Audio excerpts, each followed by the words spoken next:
Hello friends, आज की topic है छठ महापर्व। भारत को त्योहारों का देश कहा जाता है। सबसे ज्यादा त्योहार भारत में ही मनाया जाता है। भारत में पूरे साल त्योहारों का सिलसिला चलता है, लेकिन एक खास पर्व भी है जिसे छठ पर्व कहते हैं। छठ पर्व पर्व नहीं बल्कि महापर्व है जो पूरे 4 दिन तक चलता है। नहाय खाए से इसकी शुरुआत होती है, जो डूबते और उगते सूर्य को अर्घ्य देकर समाप्त होती है। ये पर्व साल में 2 बार मनाया जाता है। पहली बार चैत्र मास में और दूसरी बार कार्तिक मास में। चैत्र शुक्ल पक्ष षष्ठी पर मनाए जाने वाले छठ पर्व को चैतिक छठ और कार्तिक शुक्ल पक्ष षष्ठी पर मनाए जाने वाले पर्व को कार्तिक छठ कहा जाता है। पारिवारिक सुख समृद्धि और मनोवांछित फल प्राप्ति के लिए ये पर्व मनाया जाता है।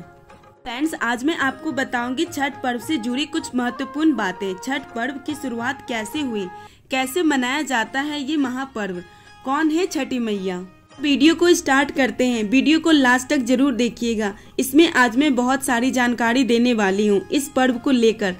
बहुत से लोगों को पता भी होगा, मगर जिन लोगों को नहीं पता है या आधा अधूरा जानते हैं वो प्लीज वीडियो को स्किप मत कीजिएगा, लास्ट तक जरूर देखिएगा, आपसे रिक्वेस्ट है। भारत को त्योहारों की भूमि कहा जाता है। इन त्योहारों में से एक त्योहार है दीपावली। 5 दिन तक चलने वाला ये त्योहार सिर्फ भाई दूज तक खत्म नहीं होती, बल्कि ये पर्व छठ महापर्व तक चलता है। भारत के बिहार, झारखंड और पूर्वी उत्तर प्रदेश में मनाए जाने वाला पर्व में से छठ पर्व अहम पर्व है। धीरे धीरे यह त्योहार प्रवासी भारतीयों के साथ साथ विश्व भर में भी प्रचलित व प्रसिद्ध हो गया है। इस पर्व का अपना एक ऐतिहासिक महत्व है। तो चलिए जानते हैं छठ पर्व की शुरुआत कैसे हुई। इसके पीछे ऐतिहासिक कहानियां प्रचलित हैं। पुराण में छठ पूजा के पीछे की कहानी राजा प्रियव्रत को लेकर के है। कहते हैं राजा प्रियव्रत निसंतान थे। उन्होंने महर्षि कश्यप से इस बारे में बात की। तब महर्षि कश्यप ने पुत्र की प्राप्ति के लिए यज्ञ कराया। यज्ञ के बाद पुत्र की प्राप्ति तो हुई, लेकिन पुत्र मरा हुआ जन्म लिया। प्रियव्रत पुत्र को लेकर के शमशान गए और पुत्र वियोग में प्राण त्यागने लगे। उसी वक्त ब्रह्मा की मानस पुत्री देवसेना प्रकट हुई। उन्होंने राजा से कहा, मैं सृष्टि की मूल प्रवृत्ति के 6ठे अंश से उत्पन्न हुई हूँ, इसलिए मेरा नाम सृष्टि भी है। तुम मेरा पूजा करो और लोगों को भी मेरा पूजा करने के लिए कहो। माता सृष्टि के कहे अनुसार राजा प्रियव्रत ने पुत्र की कामना से माता की व्रत विधि विधान से किया और उन्हें पुत्र की प्राप्ति भी हुई। कथा के अलावा एक कथा सीता राम जी से जुड़ी हुई है। पौराणिक कथाओं के मुताबिक जब राम सीता जी 14 साल के वनवास के बाद अयोध्या लौट रहे थे, तब रावण वध के पाप से मुक्त होने के लिए उन्होंने ऋषि मुनियों के आदेश पर राजसूय यज्ञ करने का फैसला लिया। पूजा के लिए उन्होंने मुग्दल ऋषि को आमंत्रित किया। मुग्दल ऋषि ने माँ सीता पर गंगा जल छिड़ककर पवित्र किया और उन्हें कार्तिक मास के शुक्ल पक्ष की सृष्टि तिथि को सूर्य देव की उपासना का आदेश दिया।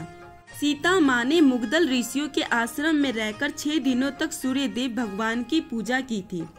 सप्तमी को सूर्योदय के समय फिर से अनुष्ठान कर सूर्य देव से आशीर्वाद प्राप्त किया था। एक कथा महाभारत से जुड़ी हुई है। कहा जाता है कर्ण भगवान सूर्य के परम भक्त थे और वो रोज घंटों तक पानी में खड़े होकर उन्हें अर्घ्य देते थे। सूर्य की कृपा से वो एक महान योद्धा बने। आज भी छठ पर्व में अर्घ्य दान की यही परंपरा प्रचलित है। चाहता है द्रौपदी ने भी रखा था छठ पर्व। जब पांडव सारा राजपाट जुए में हार गए थे, तब द्रौपदी ने छठ पर्व रखा था। इस व्रत से उनकी मनोकामना पूरी हुई थी और पांडवों को सब कुछ वापस मिल गया था। लोक परंपरा के अनुसार सूर्य देव और छठ मैया का संबंध भाई बहन का है, इसलिए छठ पर्व के मौके पर सूर्य की आराधना फलदायी मानी गई है। छठ पर्व किस प्रकार मनाया जाता है। छठ पूजा 4 दिवसीय उत्सव है। यह लगातार 36 घंटे का व्रत होता है। पहला दिन नहाए खाए के रूप में मनाया जाता है। सबसे पहले घर की सफाई कर घर में गंगा जल छिड़क कर उसे पवित्र बना लिया जाता है। इसके पश्चात छठ व्रती स्नान कर पवित्र तरीके से बने शुद्ध शाकाहारी भोजन ग्रहण कर व्रत की शुरुआत करते हैं। घर के सभी सदस्य व्रती के भोजन उपरांत ही भोजन ग्रहण करते हैं। भोजन के रूप में कद्दू का दाल, और चावल ग्रहण किया जाता है। ये दाल चने की बनी होती है। व्रत का दूसरा दिन व्रतधारी दिन भर उपवास रहने के बाद शाम को भोजन करते हैं। इसे खरना कहा जाता है। खरना का प्रसाद लेने के लिए आसपास के सभी लोगों को आमंत्रित किया जाता है। प्रसाद के रूप में गन्ने के रस से बने हुए चावल के साथ दूध का खीर, चावल का पिट्ठा और घी चुपड़ी रोटी बनाई जाती है। इसमें नमक या चीनी का उपयोग नहीं किया जाता है। इस दौरान घर की साफ सफाई का भी पूरा ध्यान दिया जाता है। दिन डूबते सूर्य की पूजा करना। तीसरे दिन छठ प्रसाद बनाया जाता है।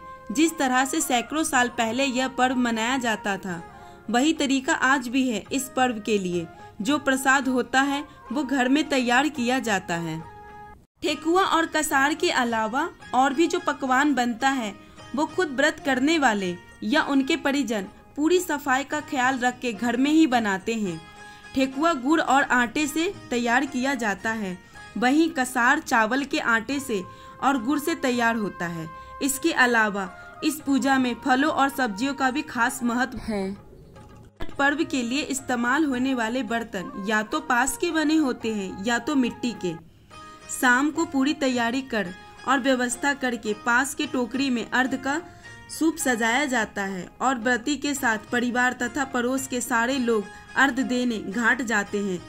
सभी छठ व्रती तालाब या नदी के किनारे इकट्ठा होकर सूर्य के सामूहिक रूप से अर्घ दान करते हैं। सूर्य को जल और दूध का अर्घ दिया जाता है और छठ मैया के प्रसाद से भरी सूप की पूजा की जाती है। चौथा दिन उगते सूर्य की पूजा। चौथे दिन उगते सूर्य को अर्घ्य दिया जाता है।